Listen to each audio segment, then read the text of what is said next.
Bet, sauksim uz skatuves cilvēku, kuram ir jāatbild uz jautājumu, kurp, ko un kāpēc. Izglītības un zinātnes ministrs Roberts Ķīlis.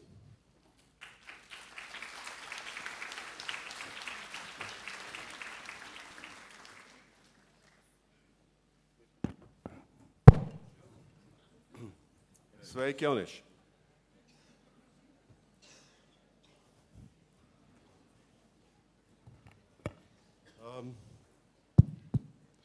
Kopš pagājušā septembra manā dzīvē notikušas nelielas izmaiņas.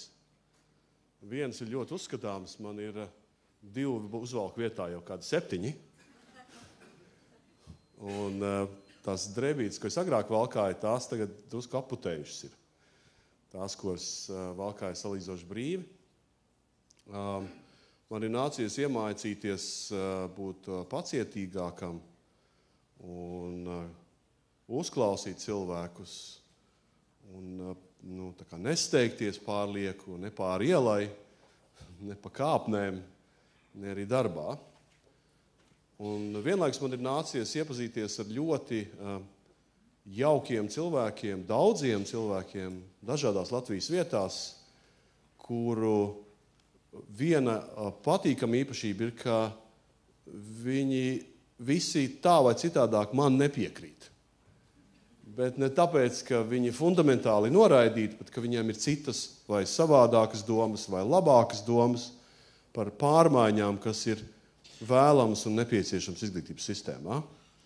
Par to es saprotot, ka jūs pārstāvat visu Latviju un tos, kur ir galvenie veicēji pārmaiņu jautājumu risinātājas vietām, jums un pārējiem es gribētu pateikties par šo milzīgi jauko pieredzi, sajust dažādu vecumu, abu dzimumu, visus skaistus, jaukus, brīnišķīgus cilvēkus, kas man dažkārt nepiekrīt, bet kopumā ir ieinteresēti tajā, ko mēs visi kopā darām. Liels paldies jums!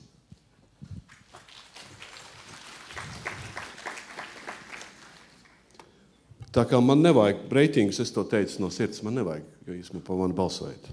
Tiešām tā liekas. Es ceru, ka kaut kas notiksies. Jā. Tas, ko es jums vēlos šodien pastāstīt, ir tas, ko mēs esam izdarījuši un ko mēs vēl paveiksim attiecībā uz reformām vispār rīgajā izglītībā. Daži to sauc arī par vispār izglītību, un oficiāli tas nosaukums ir. Un iepazīstināt ar to, kāds jauns vai jau pieteikts un beidzot atrisināts varētu notikt šī mācību gada laikā. Pamat prioritātes visdrīzāk jums ir tā vai savādāk tapušas zināmas. Tas ir gan jautājums par pašu motivācijas sistēmu pedagogiem un izglītības vadītājiem, kā arī profesionālas kvalitātes novērtēšanas programmu, ko mēs kā programmu iesniegsim ministrs kabinetā līdz gada beigām, bet darbības, rīcības jau ir notikušas un arī sekos paralēli. Otra lieta, kas ir ļoti būtiska un gandrīz katru dienu vai nedēļu noteikti mums ir jaunumi, arī šodien tādi būs, ir par birokrātiskā sloga samazināšanu skolās un lielāku patstāvību, teiksim tā, gan skolām, no vadības viedokļa, gan arī no mācību procesa organizācijas un satura viedokļa. Trešais ir izglītības satura, es gribētu teikt, attīstība. Pilnveidoties ar mūžīgi, protams, mēs runājam arī par noteiktu virzienu šī satura attīstībai, ko es jums gribētu priekšā stādīt. Ceturtā lieta ir galvojumi vaučeru sistēmas izstrādes posmi. Tas gan nekritīs jums, kā sniegs uz galvas tūlīt, bet tam ir zināms vēl laiks, kamēr iziesim cauri dažādām diskusijām, aprēķiniem un panāksim vienošanos, bet īsumā par to arī. Pēc tam sasaistīta ar galvojumu sistēmu, bet ne tikai ir mazo vai nelielo mācību vietu skolu jautājums, tad tā iekļaujošās izglītības attīstība proti, es domāju, mēs beidzot varētu pārtraukt zinām mērā no padomu laikiem nākošo tradīciju atsevišķi nošķirt bērnus pēc tām vai citām pazīmēm un atsevišķi mācīt dažkārt arī visus 12 vai pat vairāk gadus. Mums būtu jāraugās uz citā virzienā, kā bērnus, kuri var iesaistīties un iekļauties izglītībā, tos arī iekļaut. Un visbeidzot, izglītības kvalitātes monitoringa sistēma. Es centīšos raiti un ātri, lai nekavētu jūsu uzmanību, un lai jūs varētu arī pēc tam gan dzirdēt, gan analizēt, vērtēt un diskutēt par arī citām aktualitātēm un piedāvājumiem. Pedagoģa motivācijas sistēma, tās sastāv no vairākām lietām. Es domāju, jūs to ļoti labi ziniet, kā vadītāji. Tas nav tikai jautājums par atalgojumu, kas gan ir būtisks un bieži vien tas centrālais, par ko diskutē, bet arī jautājums par to, kā novērtēt darbu un kvalifikāciju un kvalitāti, kāds ir redzējums, plāns, skaidrs vai nē par karjeru pedagoga, par to, kāda ir loma, ko viņš vai viņa dara skolā un ārpus, par to, kāda ir atbalsta sistēma šīm visām darbībām, par prestižu, kā arī, protams, par to, cik daudz no ārpuses pedagoga darbu kontrolē. Visiem zināms, lielāka patstāvīga, mazāka kontrola, lielāka uzticēšanās, atbalsts, pozitīva attieksme motivē cilvēkus. Pat pie tādas līdzīgas algas, ja atšķirās šī apstākļi, tad tie, kuriem ir lielāka patstāvīga autonomija, brīvība, radoši izpausties, ir motivētāki. Visiem zināms, tur pat nav jācitē nekāda pētījuma. Un tas ir nepieciešams. Ja, skolotājiem nedrīkst, viņam jāpārstāj būt stūri iedzītiem, pārkontrolētiem, visu laiku domājušiem par to, ko vēl kādas papīrus vai noteikumus jāizpilda un kādi vēl šķietami lieki pienākumi jāpilda. Tam vienkārši jāpārtraucās. Kas tad ir noticis, paši ziniet, dažādi vērtēti, bet es tomēr uzskatu par ļoti būtisku sasniegumu, gan tāpēc, ka tā ir vienošanās ar kolēģiem no arotbiedrībām, gan tāpēc, ka tas ir skaidri mūsu redzējumā par izmaiņām skolā, ir pirmie soļi motivācijas sistēmas pārējā uz 40 stundām un kvalitātes pakāpēm. Tad pirmie soļi sākās 1. septembrī šogad, pēc 2 dienām, parīt. Ja? Tas ir parīt. Un turpinās līdz 14. gada 1. septembrim aptuveni, kad jaunā sistēma stājas spēkā.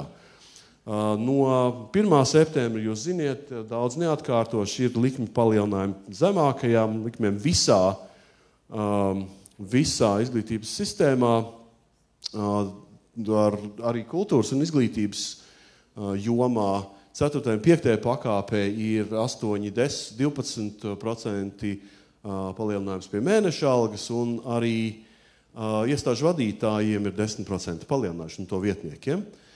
Mums ir arī skaidrs, ka ir nepieciešama sistēma, kura ļauj pedagogiem, kas nav dažādu iemeslu dēļ gājuši cauri novērtēšanas sistēmai, neuzskatīt toreiz par nopietnu to, ka projekts, nebija laika un tā tālāk, tādu situāciju pieļaut un organizēt līdz 14. gada sākumam.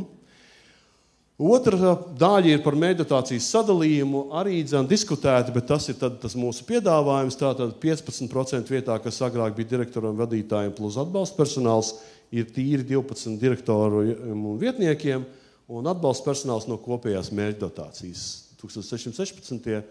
un 655. noteikumi. Es atgriezīšos pie pirmskolām nedaudz vēlāk, to es neaizmirstīšu. No 13. gada 1. janvāra uz to brīdi mums jau ir apstiprināta pedagoģa motivācijas sistēma. Tas nozīmē, ka tuvākie 4 mēneši ir izstrādes, izdiskutēšanas, iesniegšanas valdībā un tur izcirkulēšanas laiks. Pēc 4 mēnešiem visiem Latvijas pedagogiem skaidrība par to, kā tālāk vidējā termiņā veidojas gan karjera, gan atalgojums, gan atbalsta sistēma, gan birokrātiskā sloga jautājumi un tā tālāk, brīvības un radošuma jautājumi. Tas ir skaidrs pēc 4 mēnešiem, un mēs ejam uz to, ka tas jau ir apstiprināts oficiāli.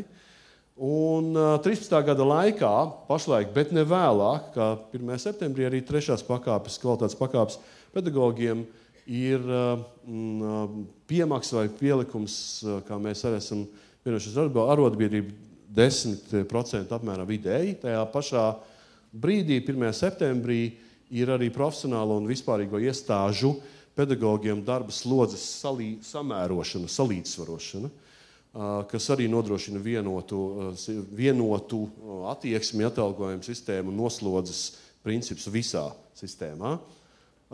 Tad 14. gadā, tas ir jau pēc 2 gadiem, kas īstenībā, protams, nav tālu, ir pārējais 40 stundām un arī jauno kvalitātes novērtēšanas sistēmu sasaist ar atalgojumu caur visai sistēmai. 40 stundas savukārt, kā tas izkārtojās un kas ir piedāvājums par to jau šoruden, atjaunoti strādā pedagoģu kvalitātes atalgojuma motivācijas sistēmas izstrādes grupa, tā, kas arī centrāli sagatavos to motivācijas sistēmu līdz jaunajam gadam.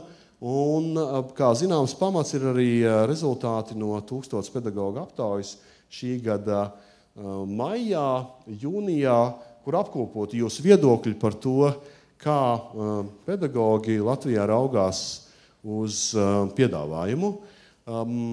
Diferencēšanas piedāvājums tiek 90% gadījumu, kā jūs redziet, atbalstīts saistībā ar darba kvalitāti, kā darba samaksa jādiferencē pēc kvalitātes.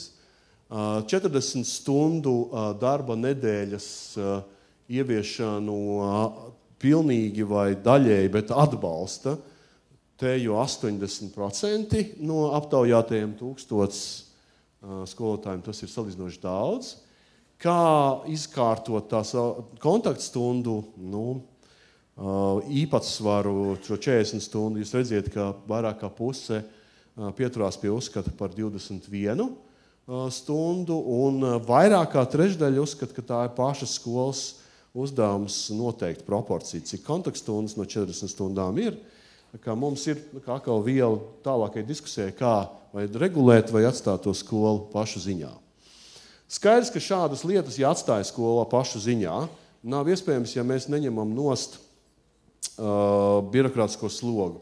Pirmās lietas, ko varam ko mēs esam dabūjuši caur kabinetam, un tas, protams, nav vienas dienas jautājums to dabūt, ir šie 2 punkti ir par tematiskiem plāniem, kas nav obligāti no centra puses, ja var tā teikt, un arī par pirmskolas skolotāju dienas grāmatām, kas nav obligātas. Tās ir palīdzīgi rīki skolotājiem, bet tas nav tas, ko no centra pārbaudīs. Tas ir pašu skolotāju un skolas vadības jautājums, kā organizēt šo pasākumu un vai uzskatīt to par labu praksi, ka tāda ir un kādā veidā. Mēs neviens nebrauksim un nepārbaudīsim, vai jums ir noteiktā formātā tās. To gan mēs taisamies arī turpināt ar citu noteikumu grozīšanu, un šie tie slavenie 347 noteikumi, kurus esam plānā ierakstījuši līdz 1. decembrim nogrozīt. Melnraksti ir izdiskutēti jau ministrijā, tā kā tas tūlīt sāk savu gaitu par koridoriem, saskaņošanām, un tā, lai mums būtu gana laiks šo te solījumu arī pildīt. Pagaidām mēs neesam atkāpušies no kalendāriem īpaši, un viss pagaidām ir notiek termiņos. Atcerieties, ka tas bija tas, kas ierobežoja pedagogiem strādāt noteikti priekšmetu apmācībā vai noteiktās pakāpēs, un tādējādi tagad mēs paplašinātu pedagoģu nodarbinātības spektru. Vēl, atvainojiet, piedodiet, tā, jā. Vēl mums ir būtiski uzsvērt, ka mēs esam arī šos noteikumus par pirmskolas izglītības vadlīnijām dabūjuši ne cauri, tā nebūtu pareizi, vienkārši ir MK noteikumi par pirmskolas izglītības vadlīnijām no jau mēnesi gandrīz spēkā jaunie, un tur netiek norādīts, piemēram, kontakts, noteikts stundu skaits rotaļu nodarbībām, ir lielāka autonomija plānošanā un īstenošanā, un šis ir tas ceļš, uz kuru mēs esam uzkāpuši, mēs arī to turpināsim. Tas ir pareizais, vākt not visu, kas ir kādreiz izmantots vai ieviests kā varbūt lieka kontrola vai savā laikā iespējams pārdomāt un argumentēt, bet pašlaik jau lieka kontrola, ļaujot pedagogiem darboties brīvāk. Tā ir arī daļa no motivācijas sistēmas atkārtojas, protams, atvainojiet. Skaidrs, ka arī tālāk mums ir jādodās, un šeit ir tas piedāvājums, tīri konceptuāli, ko mēs tad izcināsim ar normatīvu aktu palīdzību. Ideja, kas ir ilgstoši diskutēta, un kas tad ir jāmāca obligāti, kas ir jāmāca kā izvēle, kādas prasmes, iemaņas un kompetences visiem ir jāzina, kādas varbūt tā kā mainīgas skolu piedāvājumā. Tad, lūk, šis ir mūsu piedāvājums, ja var tā teikt, pamat izglītībā ir obligātais minimums, un tas sastāv matemātikā, dzimtajā valodā, svešvalodā, apzinībās un vēsturē. Tur mēs to nodefinējam, un pārējos izglītības satura daļu ar standartiem nosakām tikai pa jomām. Ja?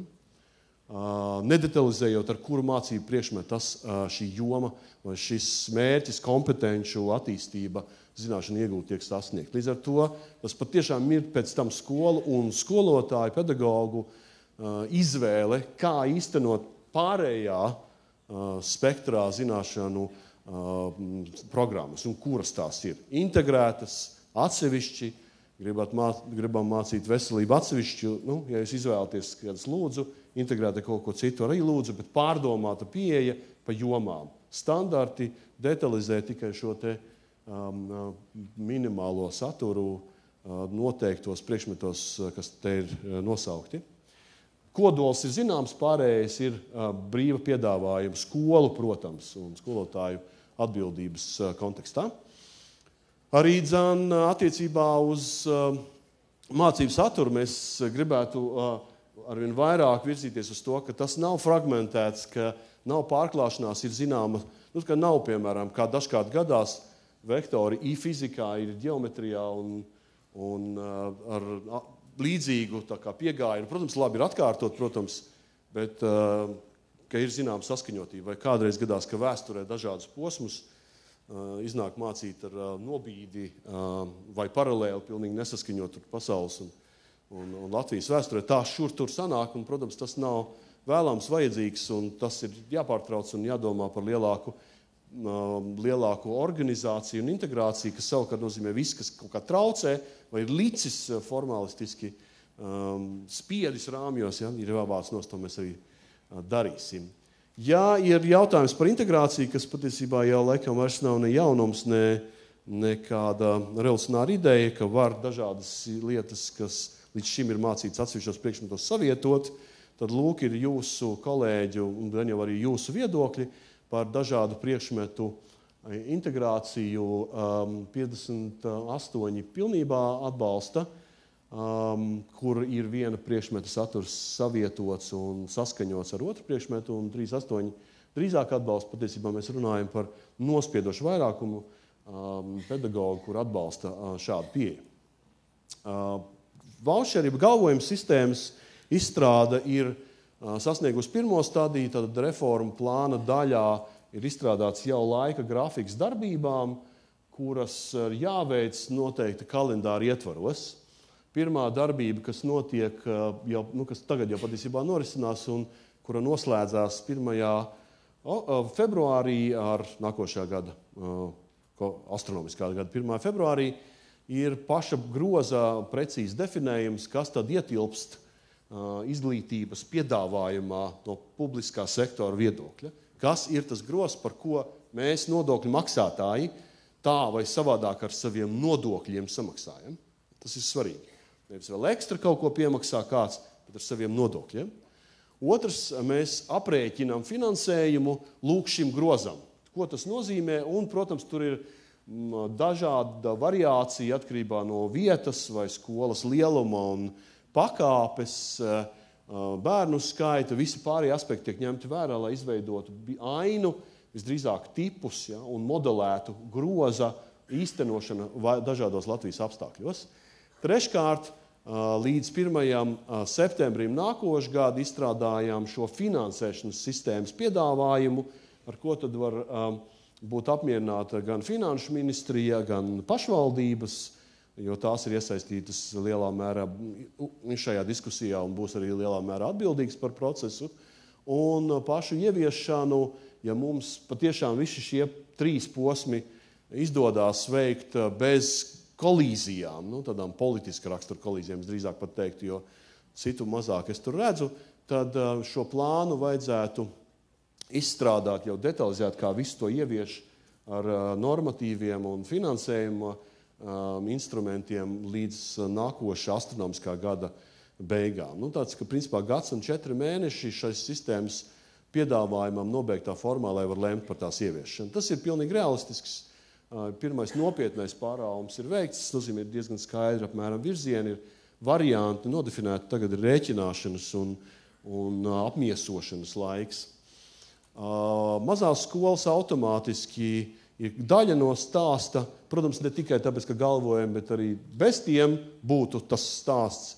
Latvijas teritoriālā, ekonomiskā, reģionāla attīstība ir tā veidojusies pēdējos jau 20 gadus, ka izglītības iestādes, protams, līdztekus arī citām, bet izglītības iestādes īpaši kļūst par gan ķīlnieku, gan visuzskatāmākajām sakām šai attīstībai. Tas nav izglītības sistēmas jautājums, skaidrs, ka tikai tas nav radīts izglītības sistēmā, bet izglītības sistēma ir spogulis šai attīstībai. Skaidrs, ka tās vietas, kur cilvēki dzīvo un bērni dzimst un aug, bez izglītības palikt galīgi nevar. Tas nav tikai tāpēc, ka mums ir laba sirds, bet tas ir valsts attīstības jautājums. Skaidrs, ka izglītība, kas ir pieejama visiem un ikvienam kvalitatīva, pie mūsu iedzīvotāju skaita lieluma un tendencēm ir izšķiroša. Mēs nevaram pat atļauties, kā dažas varbūt lielas nācijas, vienkārši šķiesties ar cilvēkiem un nerēķināties. Mums tas ir, es teikšu, par nacionālās attīstības un drošības jautājums visdrīzāk, kā nogādāt vai nodrošināt izglītību dažādās apdzīvotās vietās. Mazās skolas nosacīt ir tas koda nosaukums šai programmai.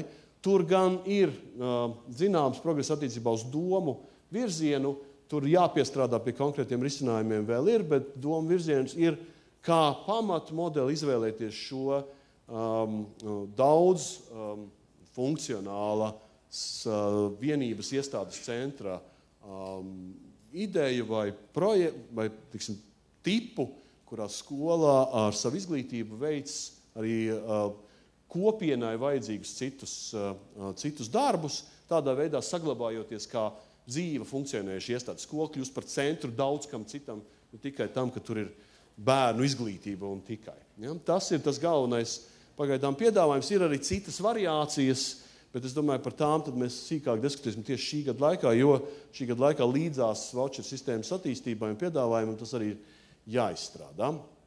Tā izstrādes plāna grafiks laika ziņā ir tāds, ka līdz aprīlim ir kritēriji, ja, tad atcerieties groza definējums vispār, tas skar vispār to izglītības konceptu, ko mēs piedāvājam. Tur iekšā ir idejas par mācību līdzekļiem, par to, kas tagad diskutējās, ir vai nav tur maksa, par ko tur izglītībā. Tas viss ir nodefinēts līdz gada beigām, un balstoties uz šī groza, tad viens zars iet runa par finansējumu, un otrs zars ir par mazajām skolām, tiek nodefinēti kritēriji šī groza gaismā mazajām skolām.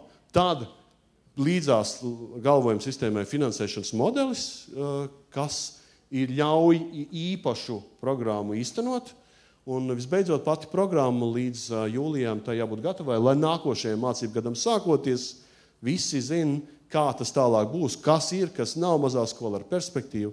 Šeit visdrīzāk ir liels darbs kopā ar pašvaldībām, diezgan detalizēti un katrai konkrētai skoliņai veidojot attīstības scenārijus.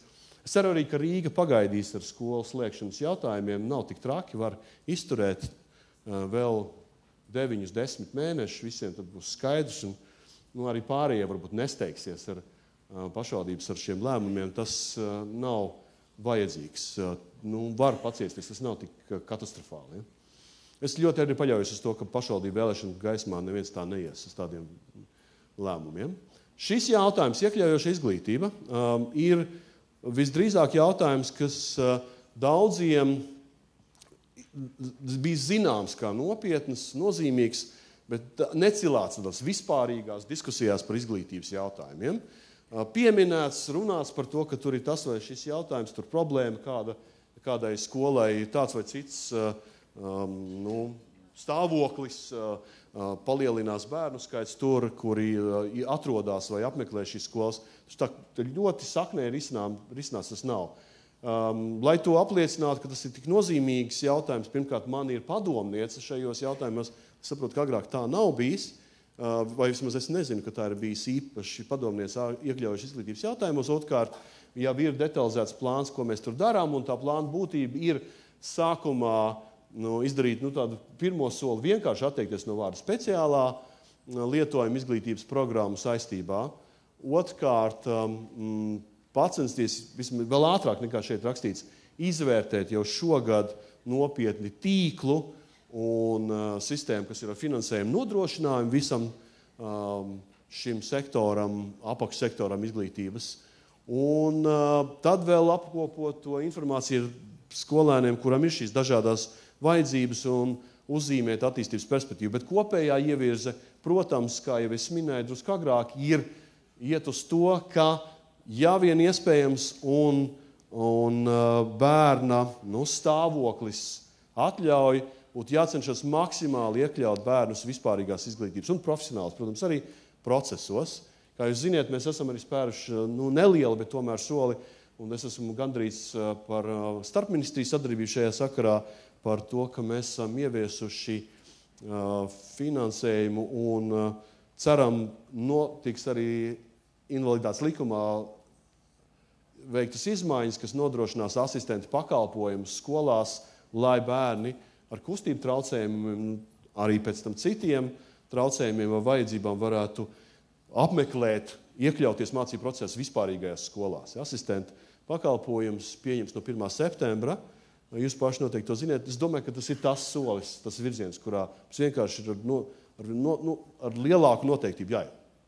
Atvainojiet, drusku paskrēju tālāk.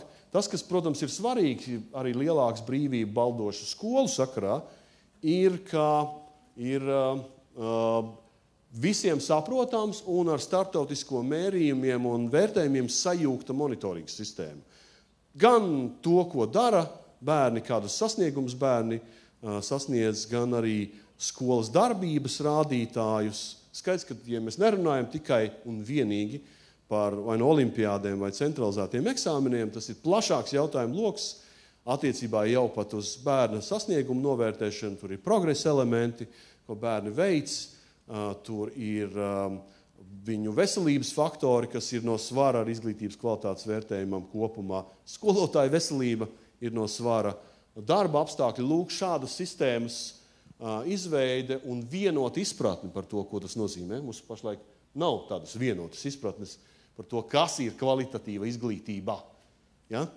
Kaut kur ir versijas, kāds pasaka, mēs arī to sakām, bet vienos izpratnes. Tas ir tas svarīgākais iespējams. Tā ir reāla reforma, lai kā tas nešķītos. Tur nav tā kā naudas konkrēti cipara apakšā, bet vienot izpratni par to, kas ir laba kvalitatīva izglītība, tā ir riktīga reforma. Mēs saprotam, šis ir kvalitatīvi un šis nav. Ja? Te nav tā kā jautājumi par to. Ir, nav. Kvalitatīva izglītībai savukārt ir tās un tās komponentes, ko var sasniegt ar šīm un šīm darbībām. Izpratne arī var būt nozīmīga reforma. Kopēja izpratne. Un es ceru, ka tur es paļaujos gan uz vadītājiem izglītības iestāžu, bet arī uz sabiedrības pārstāvjiem, uz vecākiem, ka tā kopēja izpratne veidojas tur. Un, lai to konkretizētu, jo šis ir konkrēts arī plāns, tad mācību gada laikā jūs jau redziet, mums līdz 1. novembrim ir kritēriju pārveide, kas tiek izmantota mācību vides kvalitātes novērtējumam. Tur ir tāds diezgan intensīvas diskusijas arī ar izglītības vadītāju asociāciju attiecībā uz vadītāju darba novērtējumu. Tad nākošais solis ir to valsts pārvaldes datu bāžu pilnveidošana, lai nodrošinātu pārskatāmību progresam, ja var tā teikt, bērna jaunieša. Mēs varam sekot skolēnam, kā tam iet viscauri.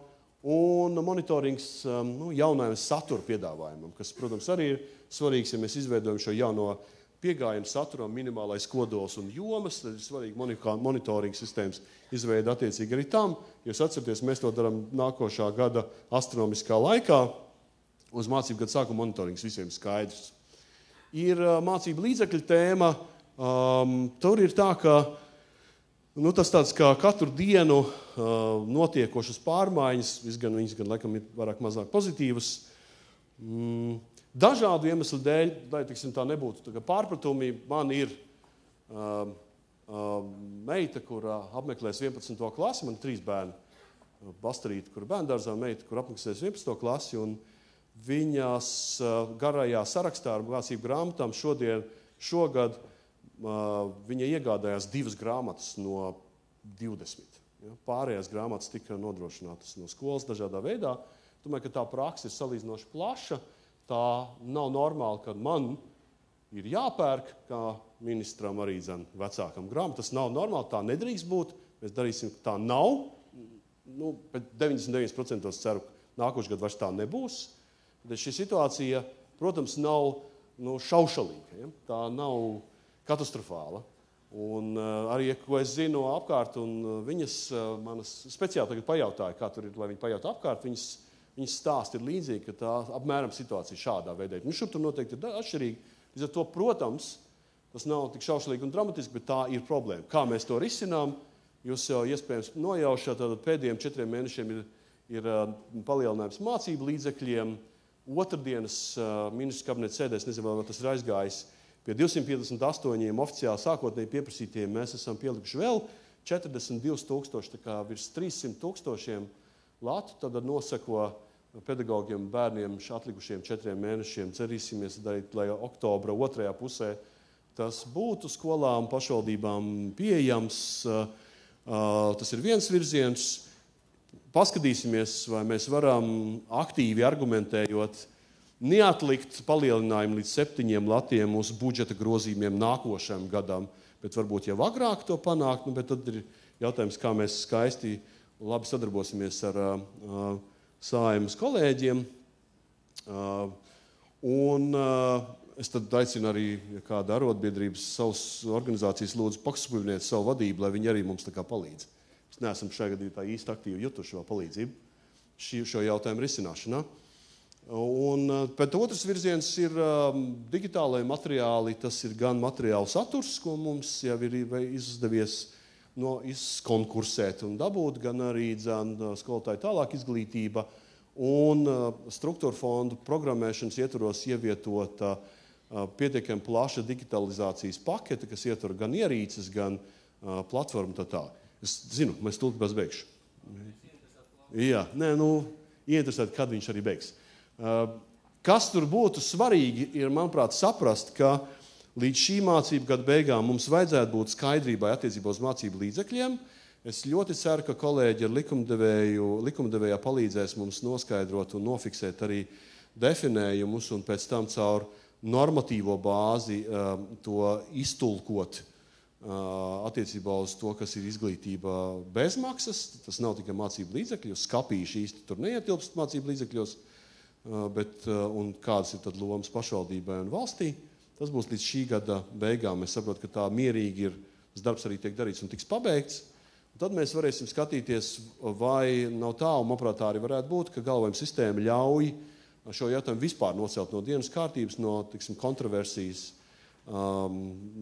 patiesībā koncentrējot publiskos resursus un nepieļaujot vai nepieprasot nekādas citas alternatīvas finansējumus mācību procesu nodrošināšanai pēc 2 gadiem. Es ceru, ka tajā brīdī mēs varēsim redzēt, ka tā problēma vienkārši ir pagātnes problēma un tāda kādreiz bija, bet tagad vairs viņas nav. Tā ir risinām problēma, tas nav nekas ne kosmisks, ne neiespējams, tas ir risināms jautājums. Kas ir ar valsts pārvaldes darbiem? Mums ir bijušas aktīvas diskusijas ministrijā, reaģējot uz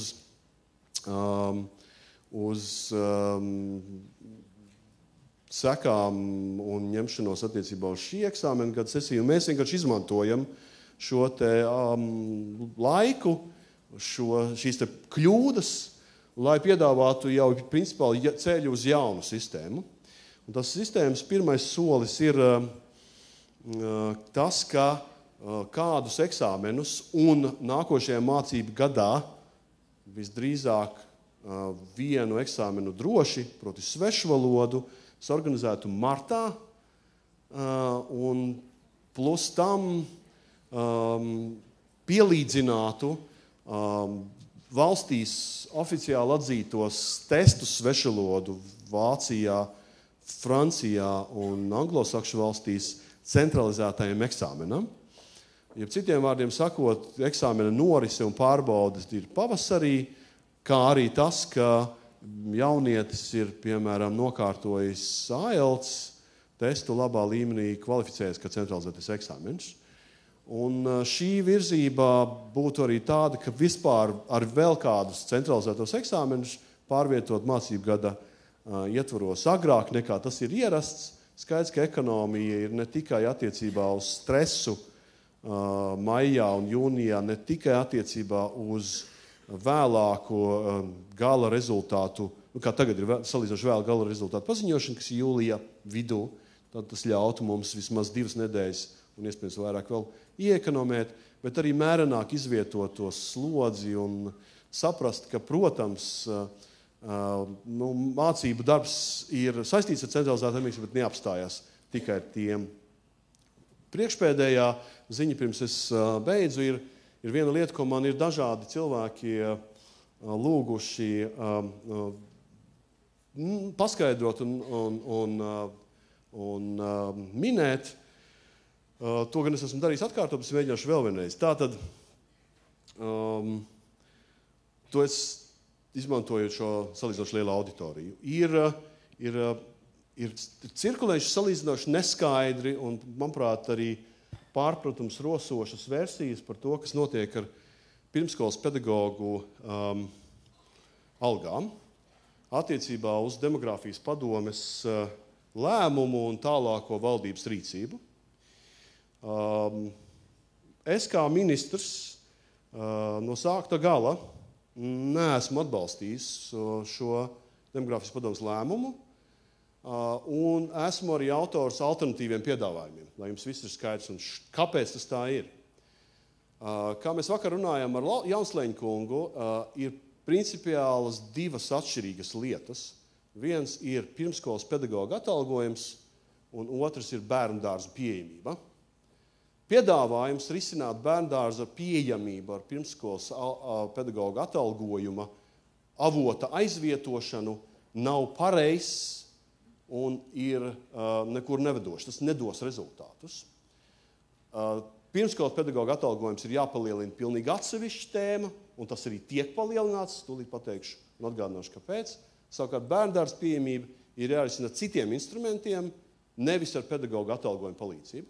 Pedagoga atalgojums ir pedagoģiskai darbībai, tas ir par mācīšanu šajās iestādēs, to mēs nenoliekam nekādos plauktos, tā ir mūsu prioritāte, to mēs arī darīsim un palielināsim, bet pedagoģiskai darbībai, nevis tā risinot pilnīgi cita rakstura problēma, kas ir bērnu dārzu pieejamība kādā no Latvijas daļām. Pat visā tas nav nepieciešams. Līdz ar to šis ir pats centrālais arguments. Mums ir izpratne ar pašvaldībām, ka tas patiešām ir 2 jautājumu tēma un nevis viena sajaukta tēma. Tādēļ arī šī man pozīcija, ka risinājums, kas savulaik tika salīdzinoši uz ātru roku veidots, nav precīzs risinājums tai problēmai, kam viņš tika formulēts. Pedagoga atalgojums ir mūsu īzējuma jautājums, mēs to risināsim ar zemāko likmi palielinājumu visā sistēmā. Mēs to sākam risināt, tas attiecās arī uz pirmskolas pedagogiem. Ar 40 stundu jautājumu mēs to risināsim, attiecās īpaši uz pirmskolas, kā es saprotu, pedagogiem, jo tas viņiem ir ļoti svarīgi tēma šīs 40 stundas. Un mēs arī iesim tālāk uz palielinājumu pirmskolas pedagogu atalgojumiem.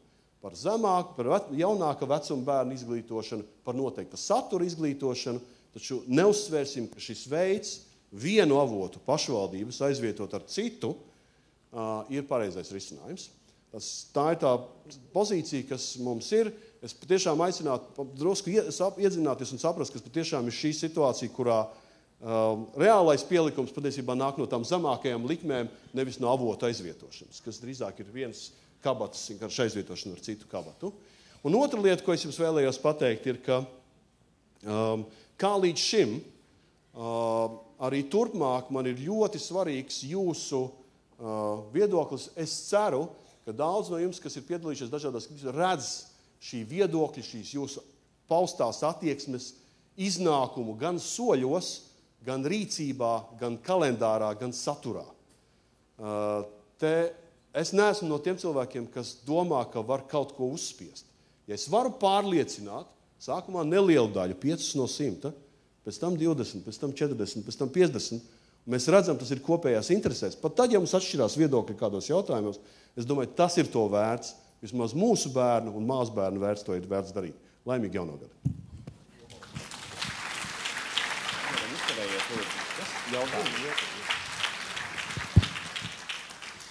Šobrīd mums ir laiks varbūt vienam jautājumam.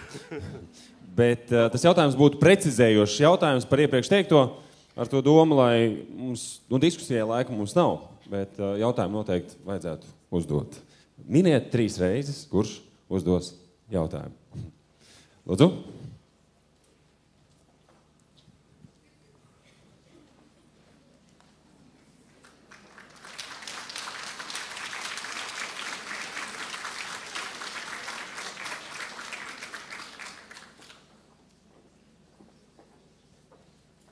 Esmu Jānis Zemģickis, Valmieras valsts ģimnāzijas direktors.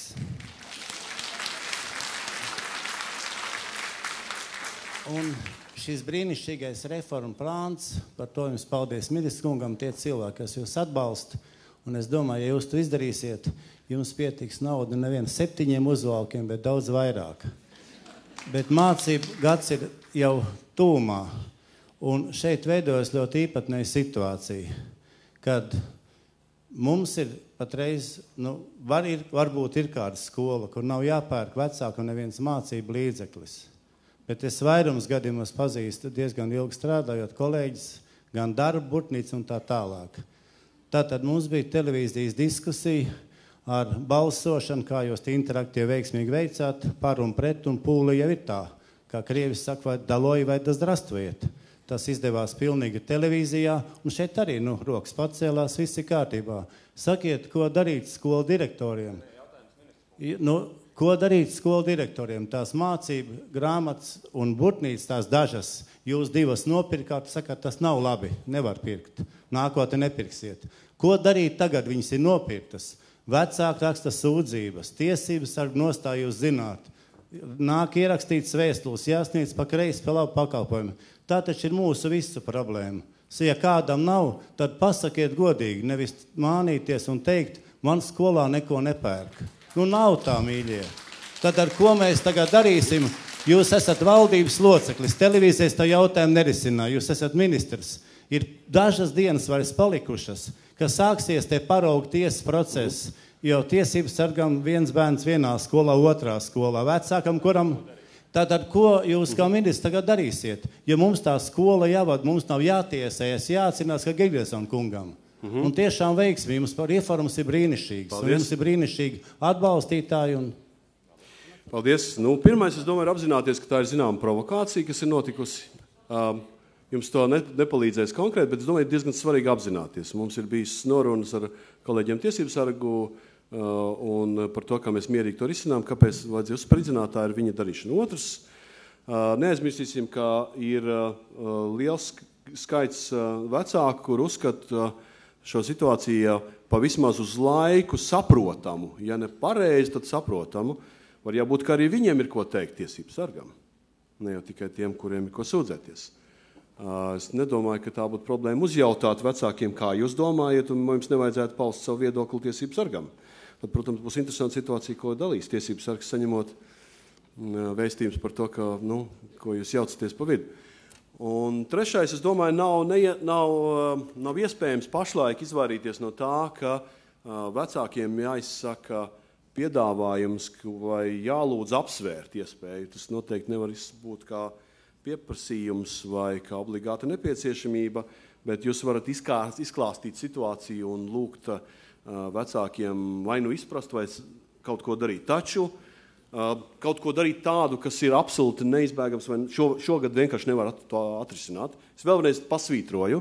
Es esmu ministrs, es oficiāli jums saku, es nopirku savai meitai 2 grāmatas. Ja?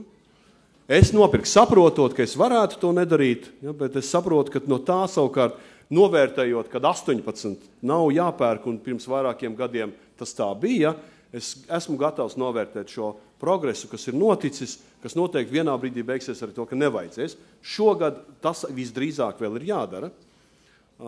Taču varbūt ir jautājumi un risinājumi, ko jūs varat apspriest konkrēti ar vecākiem klasēs, kā ar saprātīgiem cilvēkiem izklāstot situāciju, iespējams kaut ko izmantot no tās papildus meditācijas, kas jums ienāks, lai kādu jautājumu atrisinātu uz gadu, kādu citu atrikt uz pusgadu risināt, jo visdrīzāk mēs turpināsim finansējumu pasniegšanu. Tā kā šeit nav ideāla tīra risinājuma, šeit ir svarīgi apzināties, ka ir salīdzinoši mākslīgi uzprovocēta situācija, ir dažādi viedokļi, visdrīzāk kādi mācību līdzekļi vecākiem šo mācību gadu vēl ir jānopērk, jāskatās, lai nākošais gads tas vispār nebūtu vai praktiski nebūtu.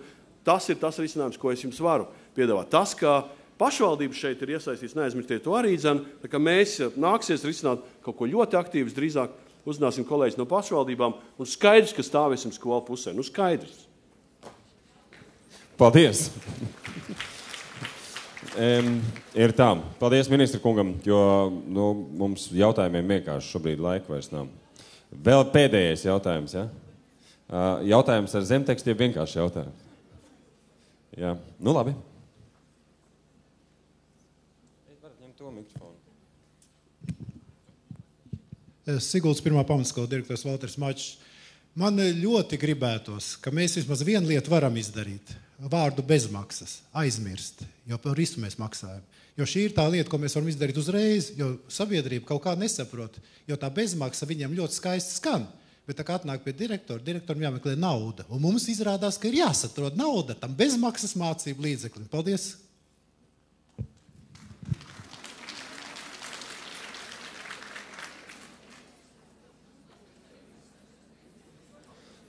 Labi, tāds ieteikums, tāds piedāvājums. Saprot. Paldies!